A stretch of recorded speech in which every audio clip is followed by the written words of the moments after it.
Assalamualaikum Abiku. Waalaikumsalam warahmatullah. Kita siap-siap jarak jauh ya, karena kan lagi di rumah aja. Nana mau tanya Abi soal corona.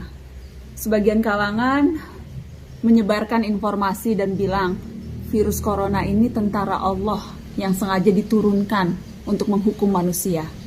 Gimana Abiku? Iya,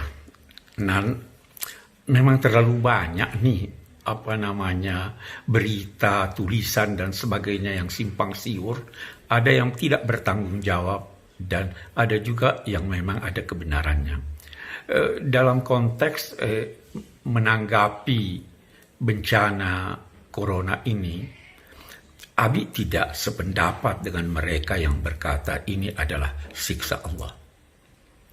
Karena ini melanda dunia mengenai orang-orang baik dan orang-orang yang tidak berdosa. Apakah mereka itu disiksa juga?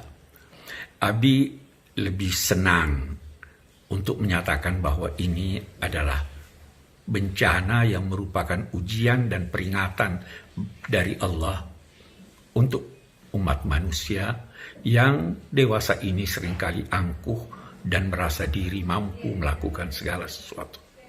Memang di dalam Al-Quran suratul Anfal Allah berfirman, "Wattaqu fitnatan la tusibanna alladhina zalamu minkum khassa." Hati-hatilah datangnya suatu bencana, ujian yang bisa menimpa bukan hanya orang-orang yang durhaka dan berzalim di antara kamu. Jadi ini bencana berupa ujian. Memang kita juga harus sadar bahwa orang-orang yang tidak bersalah, orang-orang yang dekat kepada Allah, yang wafat karena bencana ini, itu akan mendapat nikmat dan ganjaran dari Allah Subhanahu wa Ta'ala. Di dalam hadis, Nabi menyatakan bahwa mereka yang wafat karena ta'un, suatu penyakit yang mewabah pada masa Nabi atau sahabat-sahabat Nabi, mereka yang wafat itu dinilai sebagai syahid. Tentu saja syahidnya tidak sama dengan mereka yang gugur dalam peperangan membela kebenaran. Tapi syahidnya ini dinamai syahidul akhirah.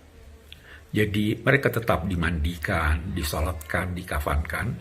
Berbeda dengan yang gugur di jalan Allah, tidak dikafankan, tidak dimandikan, dan seterusnya. Tetapi ganjaran yang diperolehnya dari Allah karena kematiannya akibat virus ini itu serupa dengan ganjaran orang-orang yang meninggal di medan perang. Ya, selanjutnya kita bisa berkata begini, bahwa virus-virus itu sebenarnya dapat juga dinamai sebagai setan-setan. Karena itu Abi juga tidak sependapat dengan mereka yang menamai virus-virus itu sebagai tentara-tentara Allah. Di dalam Al-Quran dan di dalam hadis-hadis Nabi, kita menemukan bahwa penyakit diakibatkan oleh setan. Mari kita baca ayat Al-Quran yang bercerita tentang Nabi Ayub yang menyatakan, "Massaniyas syaitanu binusbin wa adab." Setan telah menimpa aku dengan penyakit yang melelahkan dan menyiksa. Dia namai penyakit itu disebabkan oleh setan atau dengan kata lain virus-virus. Nabi juga mengisyaratkan bahwa virus-virus ta'un itu adalah ulah setan, ulah jin, dan kita ketahui bahwa jin adalah sesuatu yang tersembunyi. Salah satu di antaranya adalah virus-virus itu. Demikian banyak ulama mengartikan makna jin, dan karena itu kalau dia setan, kita harus musuhi, kita harus hindari, dan kita harus perangi.